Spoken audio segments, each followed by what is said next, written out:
You can't say it, but you know it's true.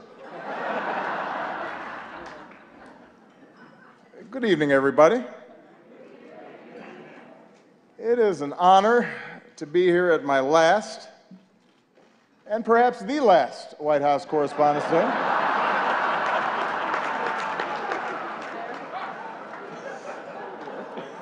You all look great. The end of the Republic has never looked better.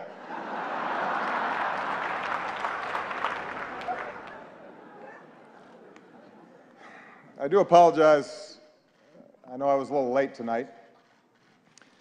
I was running on CPT.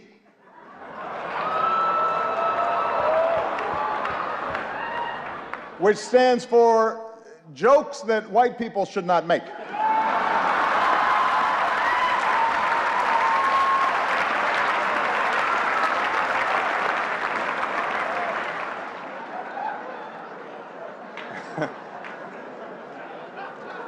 It's a tip for you, Jeff. Anyway, here we are. My 8th and final appearance at this unique event. And I am excited. If this material works well, I'm going to use it at Goldman Sachs next year.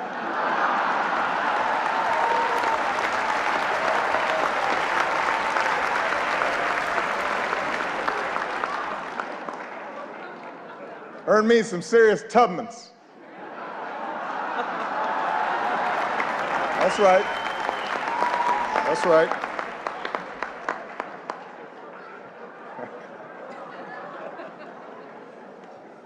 My brilliant and beautiful wife, Michelle, is here tonight.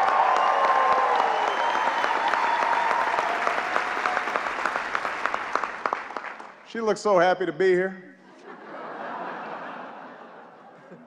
That's called practice. It's like learning to do 3-minute planks. She makes it look easy now, but next year at this time, someone else will be standing here in this very spot, and it's anyone's guess who she will be. But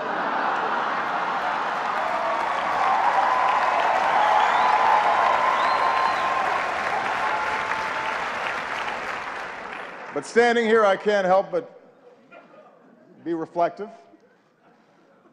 a little sentimental. 8 years ago, I said it was time to change the tone of our politics. In hindsight, I clearly should have been more specific.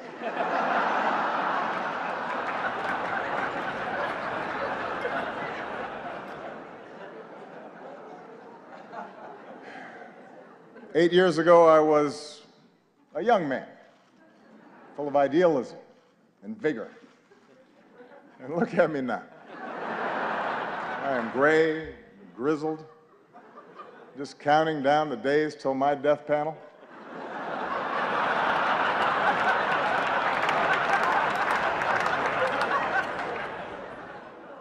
Hillary once questioned whether I'd be ready for a 3 a.m. phone call. Now I'm awake anyway because I got to go to the bathroom. I'm up.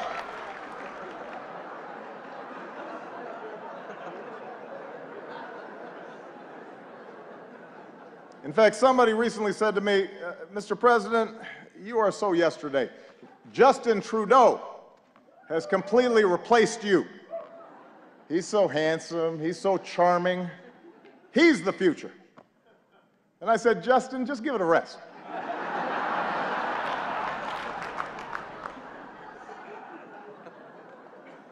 I resented that. Meanwhile, Michelle has not aged a day.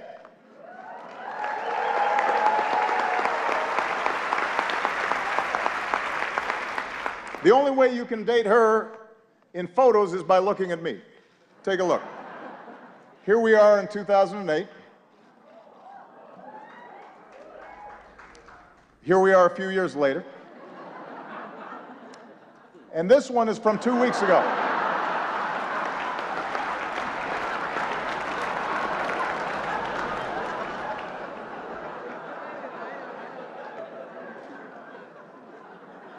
So time passes. In just 6 short months, I will be officially a lame duck, which means Congress now will flat out reject my authority, and Republican leaders won't take my phone calls. And this is going to take some getting used to. It's really going to, it's a curveball. I don't know what to do with it.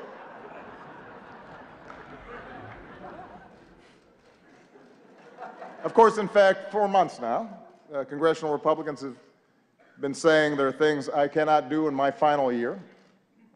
Unfortunately, this dinner was not one of them. But on everything else, it's another story. And you know who you are, Republicans. In fact, I think we've got Republican Senators Tim Scott and Cory Gardner. They're in the House, which reminds me, security, bar the doors. Judge Merrick Garland, come on out. We're going to do this right here, right now.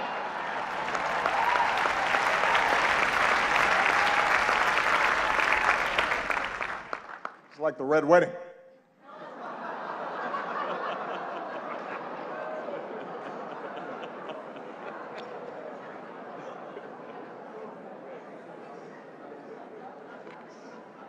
But it's not just Congress. Even some foreign leaders, they've been looking ahead, anticipating my departure. Last week, Prince George showed up to our meeting in his bathrobe. That was a slap in the face.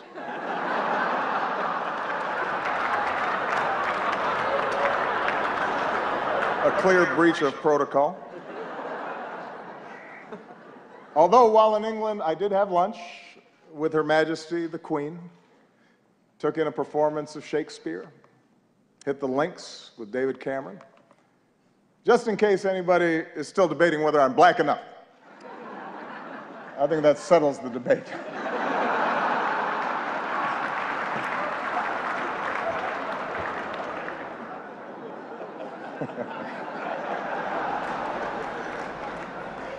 I won't lie. Look, this is a tough transition. It's hard. Key staff are now starting to leave the White House. Even reporters have left me. Savannah Guthrie, she's left the White House press corps to host the Today Show. Norah O'Donnell left the briefing room to host CBS This Morning. Jake Tapper left journalism to join CNN.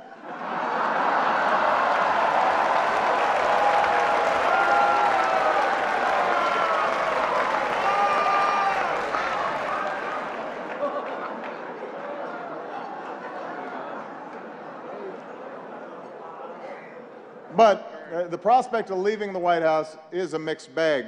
You might have heard that someone jumped the White House fence last week, but I have to give Secret Service credit. They found Michelle, brought her back. She's safe. She's safe back at home now.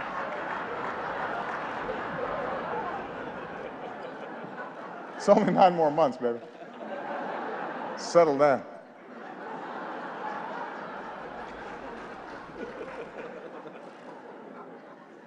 And yet somehow, despite all this, despite the churn, in my final year, my approval ratings keep going up.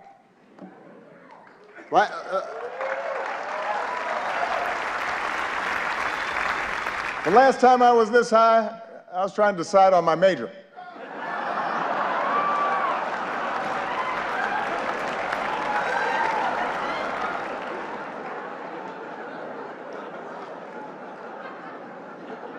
And here's the thing, I haven't really done anything differently.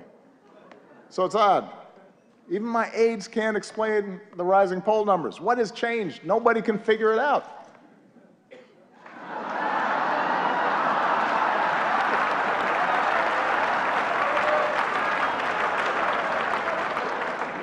Puzzling.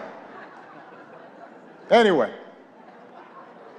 in this last year, I do have more appreciation for those who've been with me on this amazing ride, like one of our finest public servants, Joe Biden. God bless him. Love that guy. I love Joe Biden. I really do. And I want to thank him for his friendship, for his counsel, for always giving it to me straight, for not shooting anybody in the face. Thank you, Joe.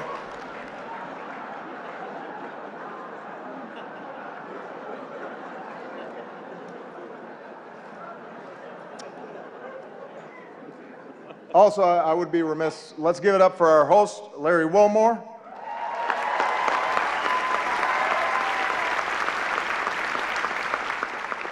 Also known as one of the two black guys who's not Jon Stewart. You're the South African guy, right? Okay. I love Larry. And his parents are here, who are from Evanston, which is a great town. I also would like to acknowledge some of the award-winning reporters that we have with us here tonight. Rachel McAdams, Mark Ruffalo, Leah Schreiber. Thank you all for everything that you've done. I'm just joking. As you know, Spotlight is a film, a movie, about investigative journalists with the resources and the autonomy to chase down the truth and hold the powerful accountable. Best fantasy film since Star Wars. Look, that was maybe a cheap shot. I understand the news business is tough these days. It keeps changing all the time.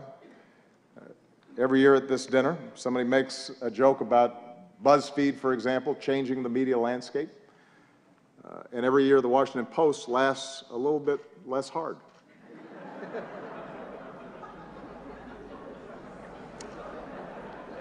It's kind of a silence there, especially at the Washington Post table. GOP Chairman Reince Priebus is here as well. Glad to see that you feel that you've earned a night off. Congratulations on all your success. The Republican Party, the nomination process, it's all going great. Keep it up.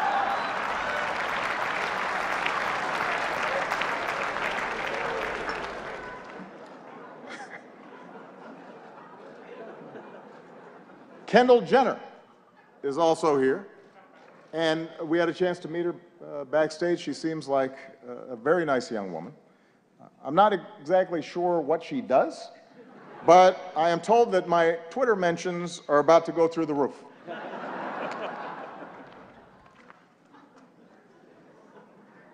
Helen Mirren is here tonight.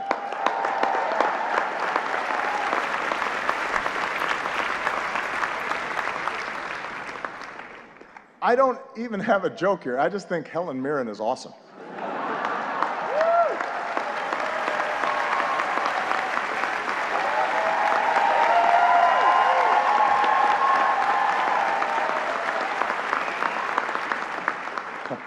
She's awesome. Sitting at the same table, I see Mike Bloomberg.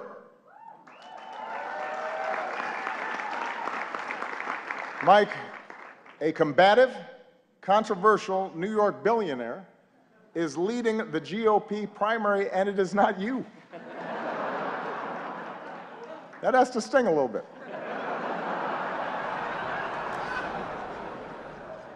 Although it's not an entirely fair comparison between you and the Donald. After all, Mike was a big city mayor. He knows policy in depth, and he's actually worth the amount of money that he says he is.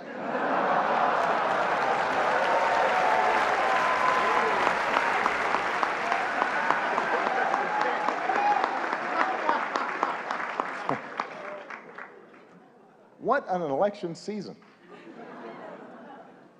For example, we've got the bright new face of the Democratic Party here tonight, Mr. Bernie Sanders. There he is.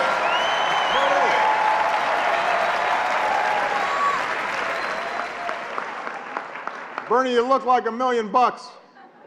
Or to put it in terms you'll understand, you look like 37,000 donations of $27 each.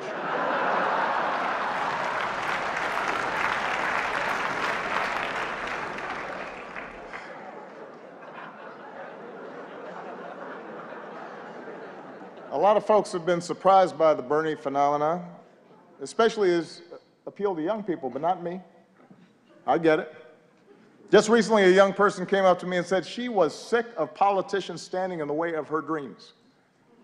As if we were actually going to let Malia go to Burning Man this year. Was not going to happen. Bernie might have let her go, not us.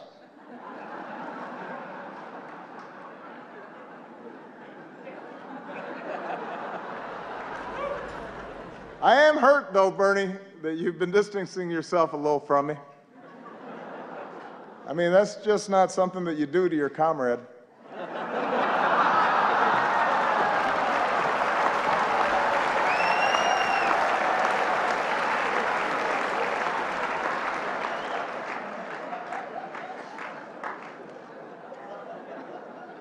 Bernie's slogan has helped his campaign catch fire among young people. Feel the burn. Feel the burn. It's a good slogan. Hillary's slogan has not had the same effect. Let's see this.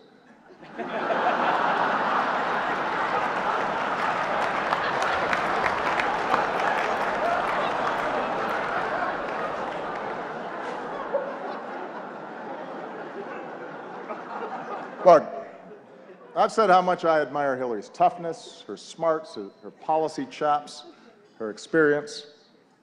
You've got to admit it, though.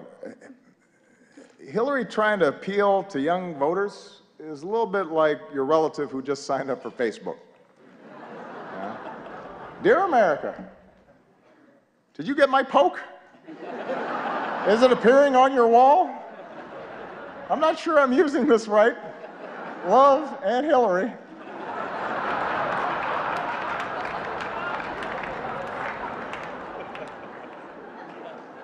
It's not entirely persuasive.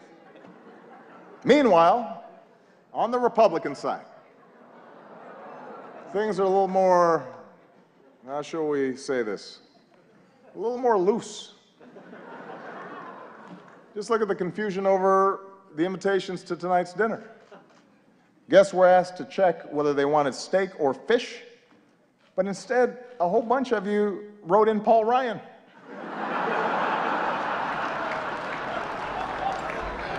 That's not an option, people.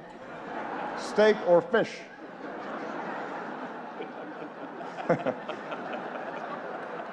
You may not like steak or fish, but that's your choice.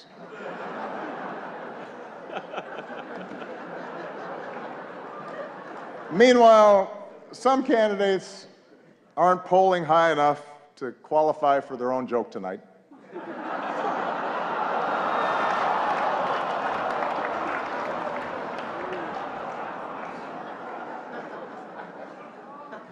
The rules were well established ahead of time. And then there's Ted Cruz. Ted had a tough week. He went to Indiana, Hoosier country, stood on a basketball court, and called the hoop a basketball ring.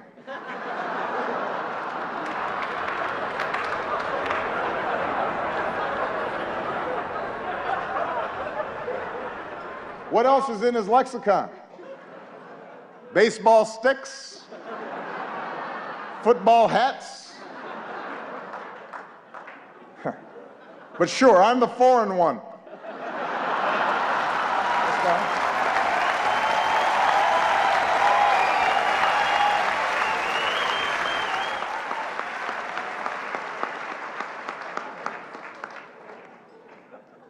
Well, let me conclude tonight on a more serious note. I want to thank the Washington Press Corps. I want to thank Carol for all that you do. You know, the free press is central to our democracy, and nah, I'm just kidding. You know I've got to talk about Trump. Come on.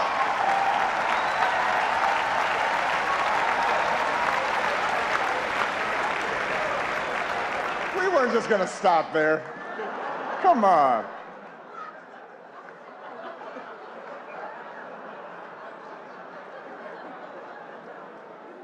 Although I am a little hurt that he's not here tonight. We had so much fun the last time. And it is surprising.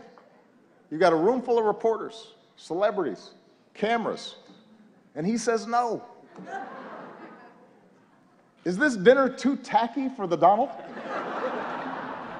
What could he possibly be doing instead? Is he at home eating a Trump steak? Tweeting out insults to Angela Merkel? What's he doing?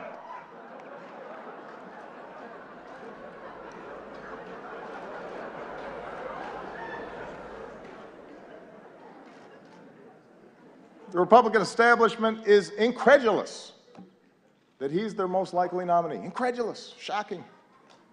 They say Donald lacks the foreign policy experience to be president. But in fairness, he has spent years meeting with leaders from around the world.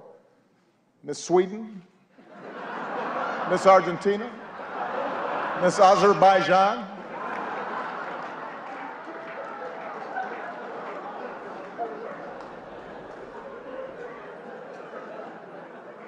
And there's one area where Donald's experience could be invaluable, and that's closing Guantanamo. Because Trump knows a thing or two about running waterfront properties into the ground.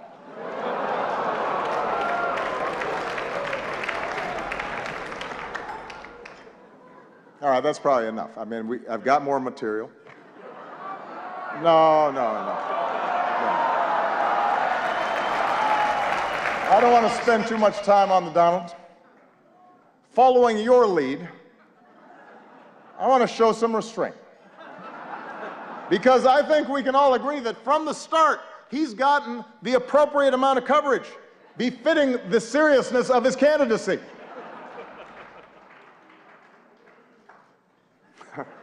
I hope you all are proud of yourselves. The guy wanted to give his hotel business a boost, and now we're praying that Cleveland makes it through July.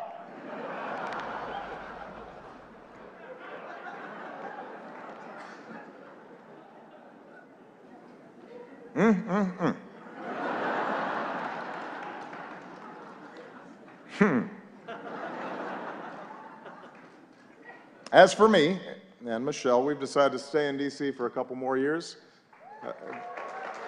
Thank you. This way, our youngest daughter can finish up high school. Michelle can stay closer to her plot of carrots. She's already making plans to see them every day. Take a look.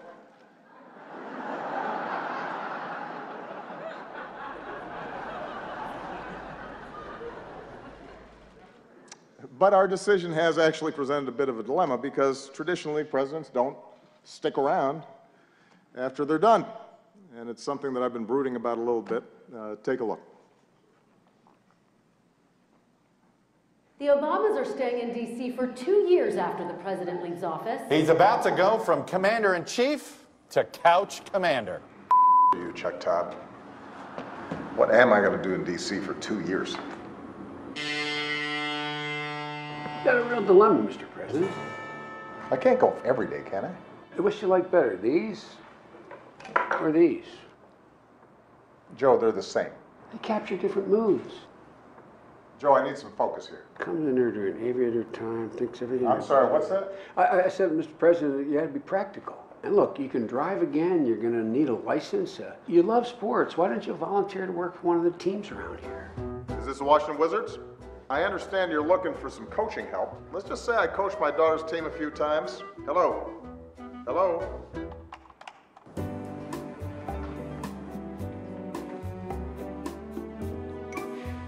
$44. Finally. So I'm going to be in D.C. for a while, and I thought I'd take up driving again. What's the name? Barack Hussein Obama. Yikes. Well, since you don't have a driver's license, you're gonna need a birth certificate. Really? Really. It's real. Is it? It's real. But is it? Oh, Michelle left her phone. Let's see here. Huh. She's got Snapchat.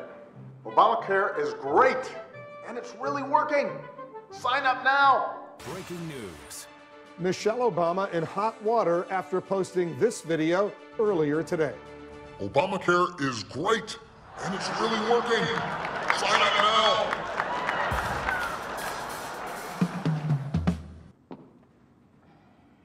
No? No.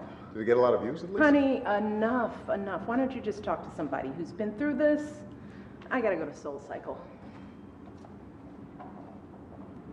She's right. I know who I need to talk to. Hey, it's Barack. Listen, can we get together? Now that is a great move.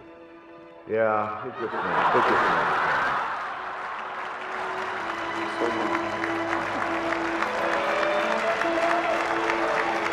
So, you got any advice for me? So now you want my advice? First, stop sending me all these LinkedIn requests. And second, here's the beauty of this whole thing. You've got all the time in the world to figure this out. You can just be you for a while, if you know how to do that again. So I can just be me.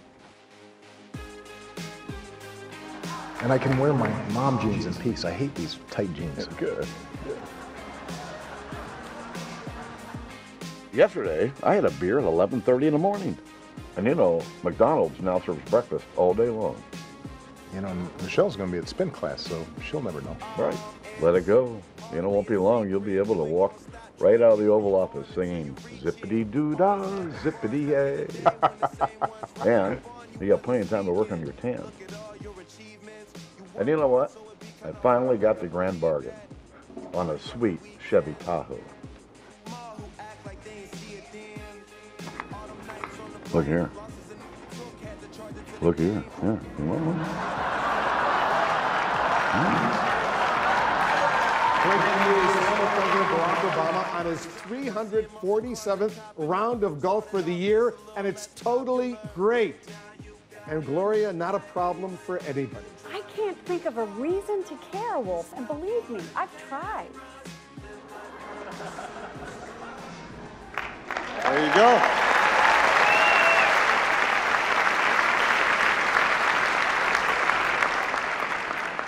I am still waiting for all of you to respond to my invitation to connect to LinkedIn. But I know you have jobs to do, which is what really brings us here tonight. I know that there are times that we've had differences, and that's inherent in our institutional roles. It's true of every president and his press corps. But we've always shared the same goal, to root our public discourse in the truth, to open the doors of this democracy, to do whatever we can to make our country and our world more free and more just. And I've always appreciated the role that you have all played as equal partners in reaching these goals. Our free press is why we once again recognize the real journalists who uncover the horrifying scandal and brought some measure of justice for thousands of victims throughout the world. They are here with us tonight. Sasha Pfeiffer, Mike Resendez, Walter Robinson, Matt Carroll, and Ben Brandley Jr. Please give them a big round of applause.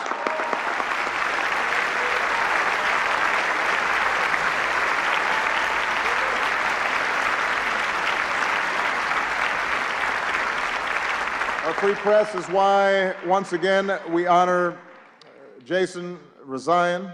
As Carol noted, last time this year we spoke of Jason's courage as he endured the isolation of an Iranian prison. This year we see that courage in the flesh, and it's a living testament to the very idea of a free press, and a reminder of the rising level of danger and political intimidation and physical threats faced by reporters overseas. And I can make this commitment that as long as I hold this office, my administration will continue to fight for the release of American journalists held against their will, and we will not stop until they see the same freedom as Jason had.